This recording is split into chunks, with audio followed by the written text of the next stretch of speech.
Hello and welcome to News Central TV. I'm Dashen, Usman. The top stories at this hour.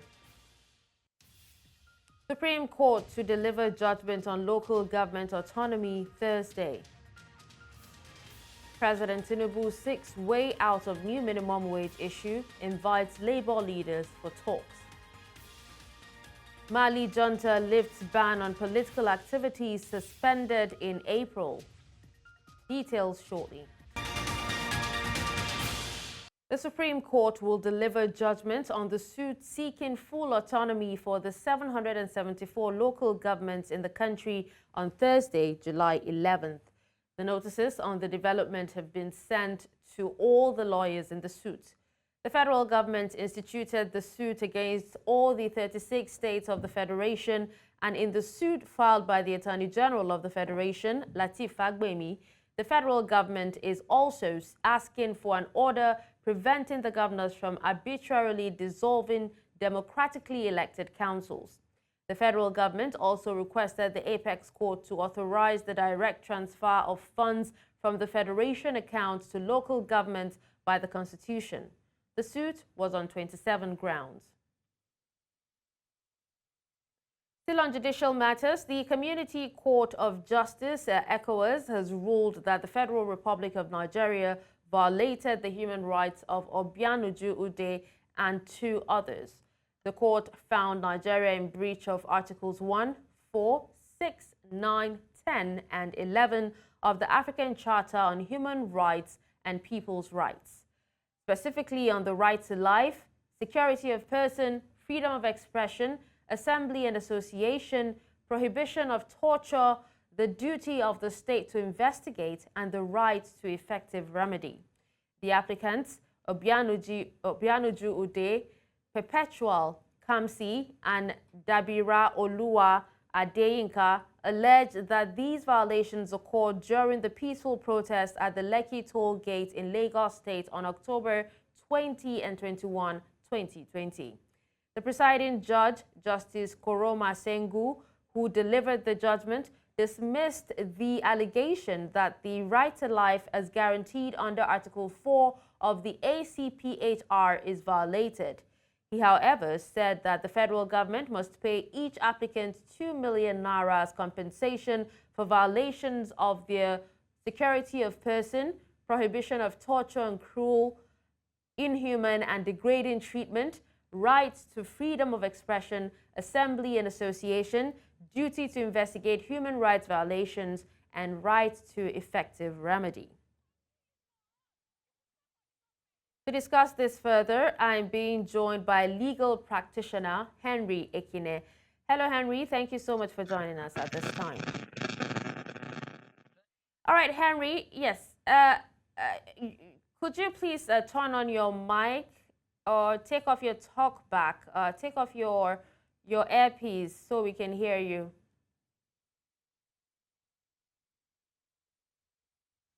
Henry, can you hear me now? Yes, I can hear you perfectly. Oh. Yes, good morning. Thank you for having me. Good morning once again. All right, so how significant is the ECOWAS Community Court of Justice's ruling, against Nigeria in terms of setting a precedent for human rights cases within the region?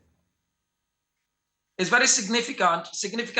In one, first, in the consideration that particularly the NSAS protest, which has appeared to suffer real legal and constitutional consideration in Nigeria, has been given some sort of legal interpretation for the protection of the rights of those protesters that were violated. Secondly, it's very significant to also send a signal to the Nigerian state that the issue of the protection of rights of citizens and the fundamental duty of states to protect the rights of citizens on all the international human rights instruments that we have ratified is something we cannot undermine. And again, it also expands, and that's very interesting for me when I read the considerations of the court. It also expands the spectrum of the fundamental rights that are valuable for citizens beyond the provisions under Chapter 4 of our Constitution, to the extent that you could even talk about the right to investigate or the duty of state to investigate alleged violation of rights. And when the Nigerian state fails to do so, the courts, the Community Court of Justice can come clear to insist that the Nigerian state, as a state party, and then as a signatory to the protocol and treaty to the ECOWAS Community Court of Justice, all right, that Henry, we have to truly exercise that duty. All right, well, now that there's a ruling, what issues do you think would arise in the enforcement of the compensation awarded by the court to the applicants, you know, given the sovereign nature of member states within ECOWAS? Yes, the ECOWAS Court of Justice is its jurisdiction covers all the member states. So the question of it is a submission of the sovereignty of nations, the ECOWAS community in the first instance, and of course also with the creation of the court, the respective member states of ECOWAS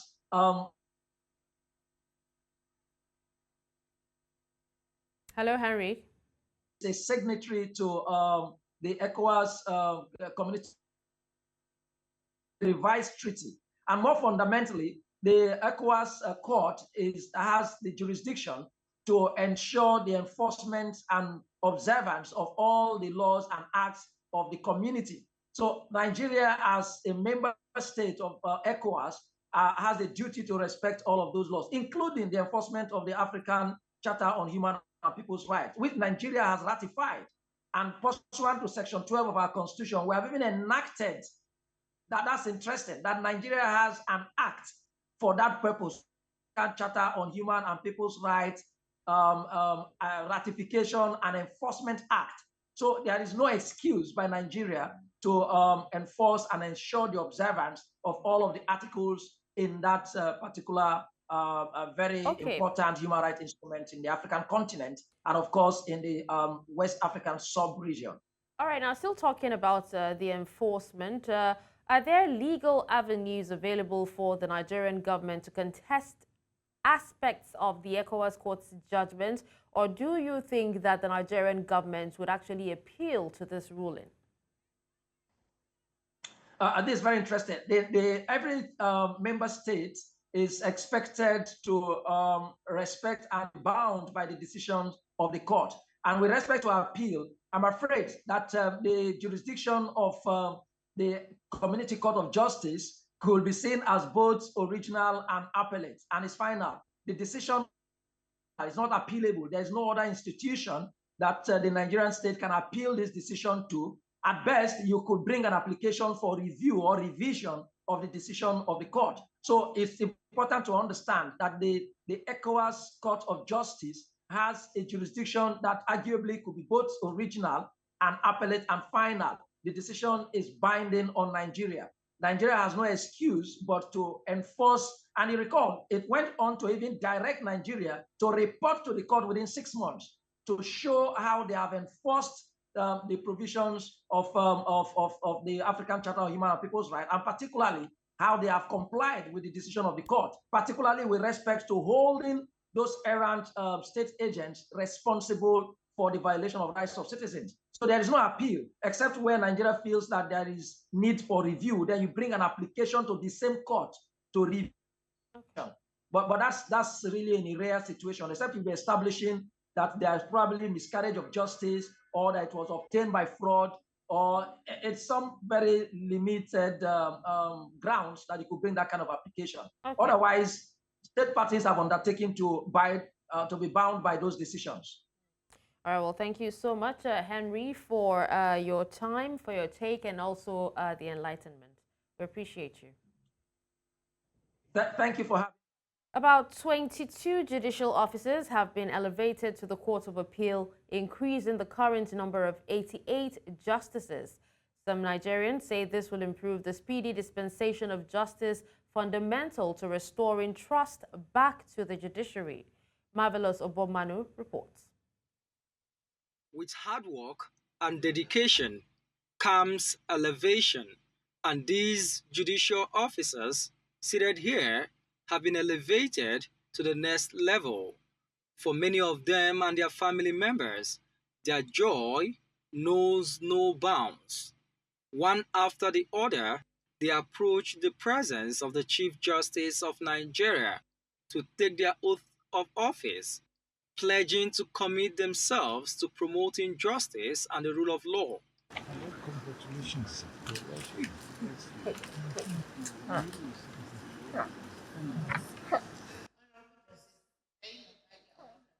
You must redouble your pace to catch up with the expectations of the sprawling community of litigants. As judicial officers, you have a defined mandate on earth that you must discharge with unveiled honesty and sincerity. With the elevation of the judges and justices, many will be hoping that they will expedite justice delivery and help to clear the backlog of cases overwhelming our courts. We are expecting that there will be expedited delivery of justice. We will expect more judgments coming out. We expect more rulings coming out. For quite a while now, the Court of Appeal has been significantly depleted in terms of numbers. So the court have been under a lot of pressures in terms of cases that they have to handle in the recent past. So, and it's been taking a toll on the court as a whole. Some legal practitioners, while expressing optimism on the crop of judicial officers being elevated, urged them to win back the trust of citizens and ensure the speedy dispensation of justice. If it comes out in a good time, and appeals are heard in good time, it would then mean that people will have more confidence in the system. It becomes a system where if you take a matter to, you can anticipate when the matter will be heard and when the matter will be determined. From now on, you can expect that the quality of judgments will not diminish. It can always be better, and I believe it will be better with the injection of these 22 new justices of the Court of Appeal. Governors of Oyo, Ogun, Anambra, Kogi states, including the Minister of FCT, the Deputy Speaker of the House of Representatives, and the Attorney General of the Federation were all present at the event. A situation some say is a political romance with the judiciary. For the politicians, they are within us. They are amongst us. They are human beings. You can see the way they are flocking here. They're also coming to do what? To also have one or two reports to say, okay, when the judgment is coming before one or two persons that they've come here to kind of say, well done, congratulations, all those things. One of the newly elevated judicial officers, Justice Olukayode Adeniyi, urged citizens to always go through judgments of the court before making their opinions. Some of the times, I believe the public, sometimes because they don't understand the substance of decisions rendered by our courts, so they misinterpret the decisions of the courts. Many Nigerians will be hoping that with the additional 22 justices added to the Court of Appeal and now increasing the number to 88, cases being determined will get expedited hearing. In Abuja for News Central, Marvelous Obomano. The news returns after the break. Welcome back and thank you for staying with us. Now, the federal government is nearing an agreement on a new national minimum wage as President Bola Tinubu has invited the organized labor, including the Nigeria Labour Congress and Trade Union Congress, to a meeting at the Aso Villa today. The president is expected to make a decision on the 62,000 naira proposal from the government and private sector, as well as the 250,000 naira demand from the organized labor. This meeting comes about a month after President Tinubu announced in his Democracy Day speech on June 12, 2024, that an executive bill on the new national minimum wage for workers will soon be sent to the National Assembly for passage. Earlier, we were joined by a labor lawyer, Ireolua Oguntuashe. the issue of sincerity, we can say that the government is showing seriousness now, considering the fact that the President of the Federal Republic of Nigeria himself has, at his own instance, at his own discretion, invite all parties together so that we can find a way of resolving this. Now, one thing is sure, this matter will be resolved. The issue of the new minimum wage will be passed. The issue that we're having, or the controversy, is the amount that will be designated as the new minimum wage, which they are trying to resolve now. Now, in considering how much, they are likely to arrive at as the new minimum wage, let's also look at, the parties, in my own opinion, that are serving as obstacle to this. Now, for the state governors, they had come out to say that, see, it's not possible for us to pay the sum of 62,000 naira. That that the organized private sector, are even proposing.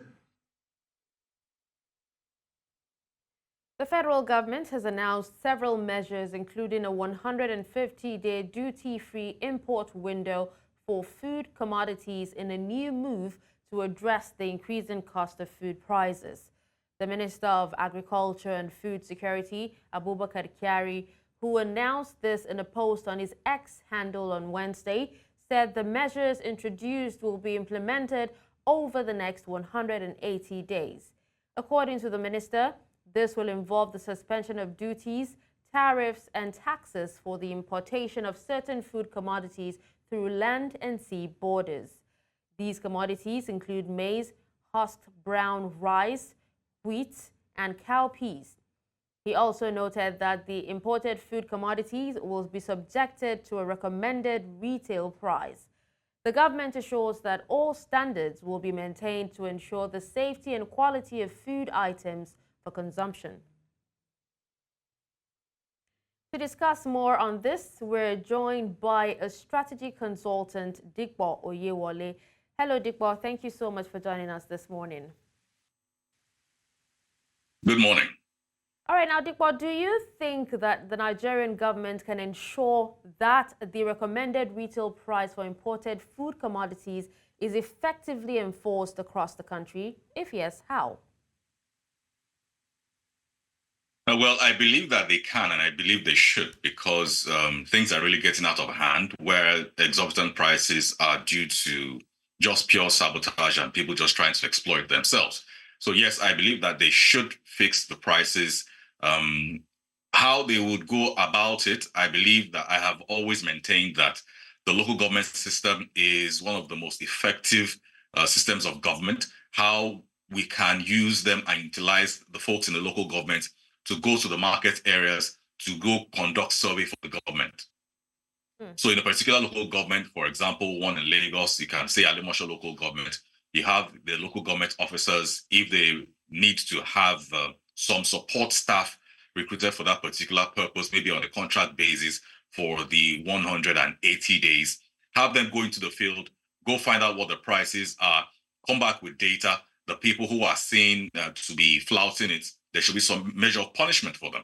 So if it's from the level of the people selling on the market, there should be some form of punishment. If it's from the people that are importing the food items without any form of duty on it and still inflating the prices, then their import licenses should be suspended. But we must see that a lot of action is done and ensure that we balance the system. So as much as the government is saying that they're trying to make food more accessible to people, because unfortunately we're not able to meet up with the local demand with our own local production. So we're saying, okay, we want to import food for 150 days, no imports, meaning that we're getting it at a cheaper price as opposed to what we've been getting before. So there's no reason why that should not be as effective as it should be. The government should just ensure that there's a reward system and a punishment system in place to ensure that people comply adequately with the terms of the agreement. All right. Now, in that case, are there economic implications of relying on imports for staple foods like maize, rice, wheat, and cowpeas in Nigeria? Well, short term, because I mean this is a short term measure right now, saying that we're lifting the duty off it. Yes, it has economic consequences, but right now I would say that the need for every single Nigerian to have access to affordable food outweighs those economic indicators. Yes, we've always had a conversation around the issues around imports. The truth is, practically every nation on earth imports one thing or the other. Okay, so it's not exclusive to Nigeria. There are a lot of nations abroad that import food. They import their staple food. There are nations that they don't even have arable farmlands to grow anything locally, so they have to import everything they have and consume. Does it have its economic challenges? Yes, it does. But right now, I believe that the main conversation should be around ensuring people have access to affordable food, because the prices are just too astronomical and they're too unrealistic for a lot of people to bear right now. So for me, the priority now is people having access to food. Okay. Now, Dikwa, while this is quite applaudable, but then, like you have said, it's only for a short period of time, which is 180 days. Are there strategies that the government can actually consider to enhance domestic agricultural productivity in order to mitigate the need for frequent imports of food commodities? Yes. So to be clear, I'm not sure that there's any measure we can put in place or to increase our production to the highest capacity and still not be able to import one or two things, just to make that clear. But that being said, we do need to increase the volume of our production. It must go up. It must be better. And one of the key measures that the government can ensure that our production level is increased is one, to ensure that insecurity is tackled with.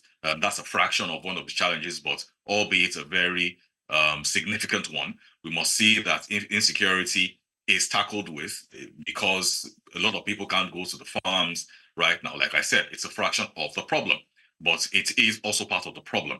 Another is access to financing for farmers that want to farm on a large scale.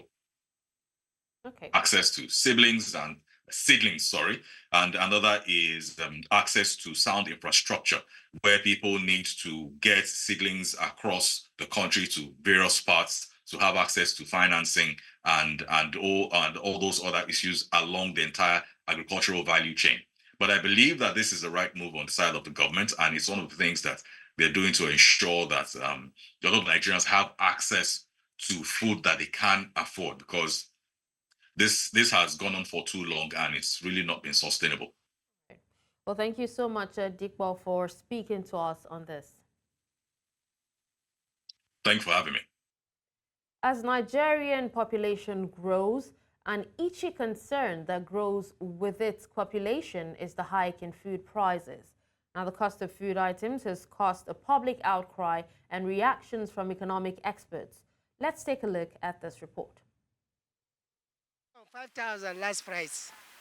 So what's happened? Now so I buy a course from my 12. New one to cost past this audience. I'm telling you, sir. New year you cost past this audience.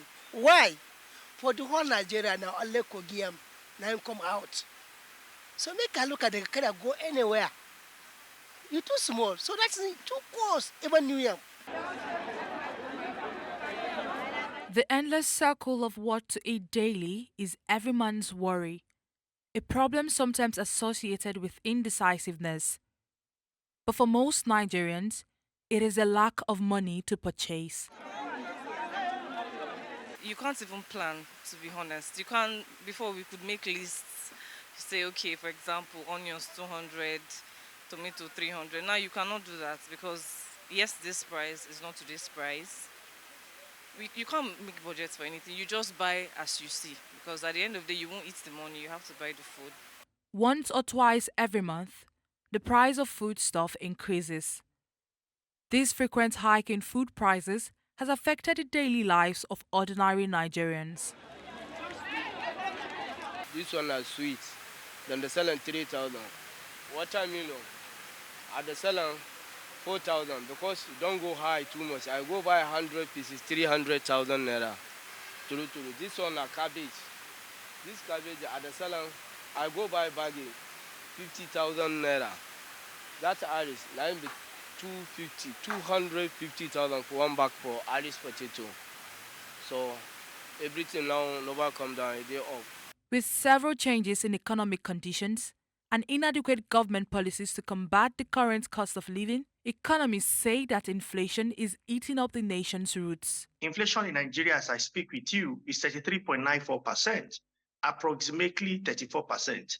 The actual objective on inflation is 6 to 9%. Unfortunately, Nigeria has not been able to meet targets. Perhaps this would have led to hunger, deprivation, poverty in the land. Exchange rate in Nigeria, as I speak with you, it's very volatile. The goal of exchange rate is stability, but what we have in Nigeria is volatility. From 400, 700 that it was last year, right now is 13 less than 1,500. It has gone to 1.9 within the last 1 year, gone back to 1.1, and it's oscillating. Nobody is sure as to what the exchange rate will be. The outcry from Nigerians is a call to action for the government to take immediate measures to tackle the country's issues and ensure food security for all Nigerians. In Lagos for News Central, Chidima Ona. Thank you, Chidima, for that report. Now, journalists from across the country took to Nigeria's Ministry of Justice to demand an end to the clampdown of the media by government and security agencies. The protesters, under the Don't Police My Speech campaign, say there is an attempt to gag journalists in the country and stifle press freedom. Our correspondent, Joshua Imarai, has more on this story. These protesters are Nigerian journalists. Dissatisfied with the repeated arrest of media personnel, they took to the streets of the capital demanding an end to continuous harassment, intimidation, and attacks on journalists in the country. They are calling on the government to take urgent steps to protect their rights and ensure their safety while carrying out their constitutional duties. Earlier on this year, Chioma Okoli, who gave just a simple review of a tomato paste that she bought with her own funds, she was unjustly arrested. Daniel Ojukwu was arrested just a few months ago as well. In fact, he was abducted. His family didn't even know where they were. It's time for our speech to be safeguarded. It's time for us to ensure that we have the right to freely express ourselves as guaranteed in the Nigerian Constitution, as well as the Universal Declaration of Human Rights, which Nigeria is a signatory to. Journalism is not a crime. Journalism is not an opposition. Journalism is for the positive development of any democratic society. You cannot gag media because they are representing the people. And if democracy is all about accountability, transparency, then the media rights, freedom of speech, cannot be denied. As they demand an end to the harassment and intimidation of journalists, the protesters highlighted the grave challenges faced by media professionals in the country, emphasizing the need for a safe and enabling environment for journalists to perform their legitimate duties without fear. In Abuja for News Central, I am Joshua Imarai. To political matters now. The National Working Committee of the People's Democratic Party, during its 588th meeting on Wednesday, July 10, 2024, reviewed various issues, including complaints regarding the actions of the National Vice Chairman, South-South, Chief Dan Obi, related to the upcoming September 21st, 2024 governorship election in Edo State. The NWC unanimously condemned the actions and statements of Chief Dan Obi concerning the Edo State governorship primary election. The committee stated that his conduct was inconsistent with the provisions of the PDP constitution as amended in 2017 and his responsibilities as a national officer of the party. As a result, the NWC has established a 6-member committee headed by Deputy National Chairman, South, Ambassador Taufik Arakbaja, to investigate the matter following the party's constitution. Pending the conclusion of the investigation, Chief Dan Obi has been suspended from participating in all NWC meetings, activities, and programs.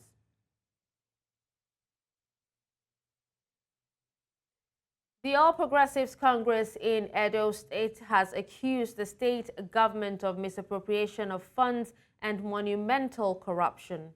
the acting chairman of the party in the state, while also accusing the state government of finalizing plans to hand over state-owned property to private cronies and companies, says that the state APC has documented proof of the wide-scale corruption perpetrated in the state in the last 8 years and loans taken which cannot be accounted for. We raised alarm on the high-level corruption and mismanagement of Edo State resources by the incumbent governor, Godwin Obaseki. Despite the trillions that have come into Edo State coffer through FAAC, IGR, 13% derivation for oil-producing areas, grant, etc. in the last 8 years, Edo State is still one of the most indebted states with over 600 billion. Obaseki is processing a fresh 7 million at a time other states are running from foreign-denominated loans. Obaseki told the World Bank that he intends to use the loan to upgrade primary health care centers in wards and local government areas.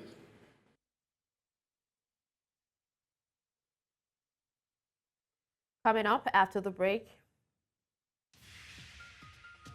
South Sudan security law raises fear over rights abuses. We'll bring you details after the break.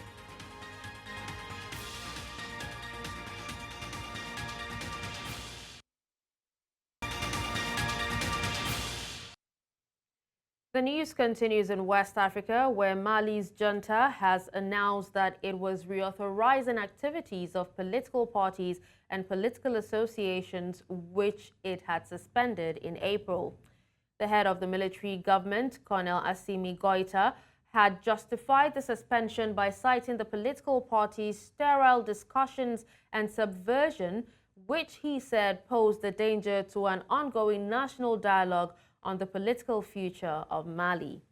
The parties at the time were protesting the colonel's decision to stay in power beyond a March 2024 deadline for returning to civilian rule and boycotted the dialogue.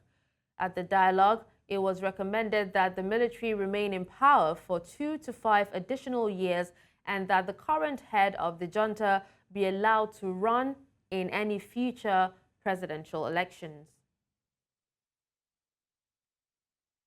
Lawyers and friends of Guinean civil society leader Omar Sila have reacted to his arrest. Omar Sila, also known as Fonike Mengue, is the national coordinator of pro-democracy movement National Front for the Defense of the Constitution, one of the last civil society groups speaking out against Guinea's ruling junta. He was arrested alongside another FNDC leader, Mamadou Biloba. The arrests are the latest in the long string of opposition detentions carried out since the military seized power in September 2021, led by Colonel Mamadi Doumbouya, who has since been sworn in as president and promoted to general. Hier soir, aux environs de 22 heures, semblerait que des gendarmes auraient fait d'abord un civil, puis des gendarmes ont fait irruption dans sa maison. Il n'était, à notre connaissance, muni ni d'une convocation ni d'un mandat d'amener. Il était avec Mamadou Biloba, et vous n'êtes pas sans savoir qu'ils sont tous des activistes de la société civile, qui se battent pour l'ancrage de la démocratie dans notre pays. Donc, ils ont été interpellés violemment à la gendarmerie, selon ce que nous avons appris, appuyés par d'autres forces. C'est avec indignation et avec consternation que la coordination nationale du FNDC a appris hier le kidnapping de nos deux camarades, Omar Sila alias Fonike Mengue et Mamadou Biloba, le responsable de la mobilisation et des antennes au domicile. Donc jusqu'à preuve du contraire, la famille de Fonike Mengue, nous ses collègues et ses avocats ne savent pas. Il a été kidnappé et placé en lieu inconnu. In North Africa, Authorities in Libya says up to 4 in 5 foreigners in the North African country are undocumented, and hosting migrants hoping to reach Europe has become unacceptable. Libya, about 300 kilometers from Italy, is a key departure point for migrants primarily from sub-Saharan African countries risking perilous Mediterranean sea journeys to seek better life in Europe.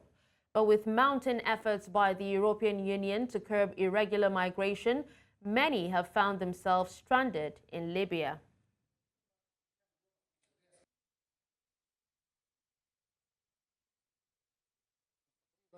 مش أقل من 2 إلى 2.5 مليون أجنبي موجودون داخل ليبيا، وجل أو 70-80% دخلوا عبر الحدود من غير تأشيرات. اللي يتوقع أن ملف الهجرة ملف سياسي أو ملف اجتماعي أو اقتصادي يصنف فيه هذا يعتبر مخطئ. هو ملف أمن قومي. وزارة الداخلية في العام الماضي رحلت 10,000. العام هذا واصلين 6,000. عدد بسيط جدا.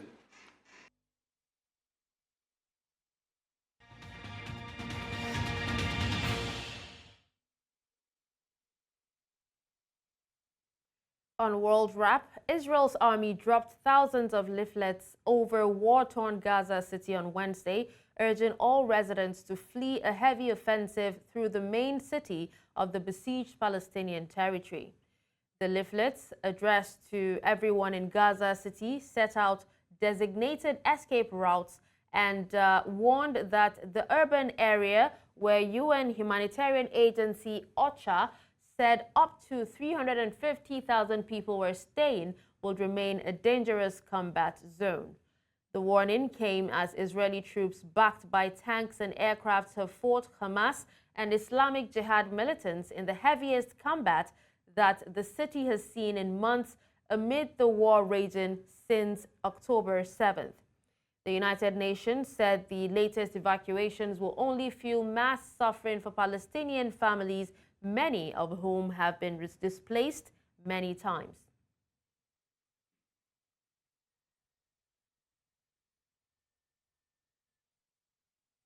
The lawyer to Papua New Guinea's influential Petroleum Minister says he will plead not guilty to assaulting a woman near Sydney's famed Bundy Beach in Australia.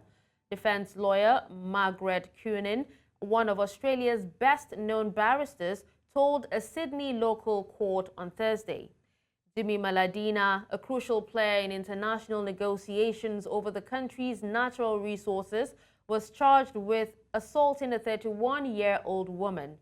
The 58-year-old has stood aside from the government while the court case plays out, saying he was committed to handling this situation with integrity.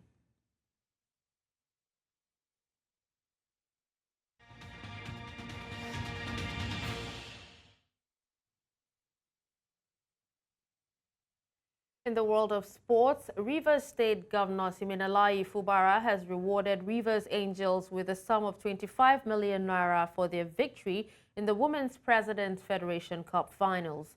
The announcement was made during a grand reception for Rivers State sportsmen and women who brought glory to the state. Held at the Government House in Port Harcourt on Wednesday, 3 players who won individual awards also received cash rewards. Blessing Okwe, Most Valuable Player, Agatha Thompson, Best Goalkeeper, and Morufa Ademola, Best Goalkeeper in the Super 6. Governor Fubara promised continuous support for the team to achieve more success and bring glory to Rivers State. The Nigerian Football Federation has requested for applications from suitable qualified candidates for the vacant post or position of the coach of beach soccer national team, also known as Super Sand Eagles. The public notice has specified for candidates to have attended at least one beach soccer refresher course organized by the NFF, be conversant with the ever-changing rules and dynamics of the game, and possess at least CAF C coaching license. A candidate must also have been involved in beach soccer activities in the last 3 years to be considered, while playing experience locally and internationally could prove to be an added advantage. a successful candidate to be named in a matter of days as the Super Sand Eagles get set for a two-leg beach soccer Africa Cup of Nations qualifying fixture against their counterparts from Mauritania.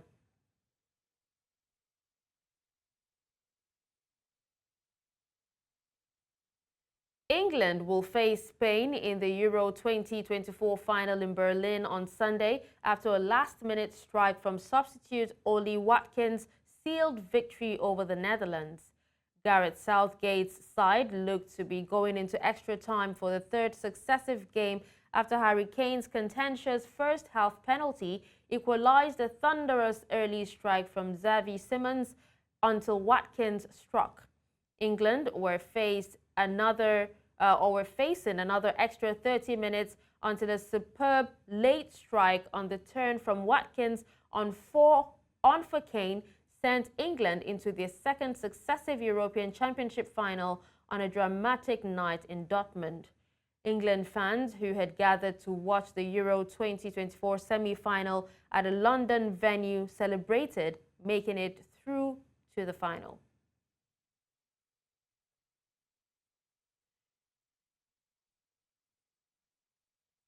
And that's all at this hour. But before we go, let's take another look at some of our top stories.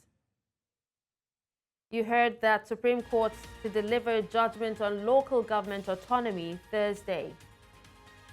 You also heard that President Tinubu is seeking way out of new minimum wage issue as he invites labor leaders for talks. Finally, we told you that Mali junta has lifted ban on political activities suspended in April. Send your eyewitness report to the WhatsApp number on the screen. Do follow us on social media. We are at News Central TV. You can watch News Central live on DSTV channel 422, Star Times channel 274, Avo TV, and YouTube. Many thanks for watching. I'm Dashen. Usman.